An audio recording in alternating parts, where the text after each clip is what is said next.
পুরুষের মহিলাদের প্রতি আকর্ষণ থাকবেই। আল্লাহ এটা মানুষের ভিতর দিয়ে দিয়েছেন, আর এটা কোথাও চলে যাবে না।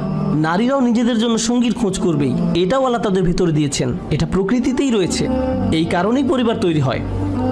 আজ যখন অসুস্থ, নোংরা আর অবৈধ কার্যক্রমের দরজাকে বিস্তীর্ণ রূপে খুলে দেওয়া হয়েছে, এরকম পরিস্থিতিতে একজন যুবক এসে যখন বিয়ের কথা বলে, আমি জানি আমি মাত্র ভার্সিটির 3য় বর্ষে পড়ি, আমি জানি আমি মাত্র ভার্সিটির 3rd ইয়ারে পড়ি, কিন্তু আমি আর পারছি না মা, আমি আর পারছি না বাবা। সে হয়তো এভাবে বলে না, আব্বা আমার হরমোন আমাকে পাগল বানিয়ে দিচ্ছে, ক্যাম্পাসে মেয়েদের যা অবস্থা, আমি জানি না আপনাকে কি বলবো।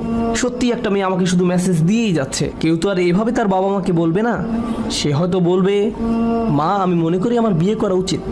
সে ইঙ্গিতে ভালোভাবে বলার চেষ্টা করবে। আর তখন কোনো পিতামাতা এই যুবক ছেলেটাকে অপমানিত করতে শুরু করলো। ওহ, তুমি ধৈর্য ধরতে পারো না, নিজেকে নিয়ন্ত্রণ করতে পারো না। আমি 40 বছর বয়সে বিয়ে করেছি,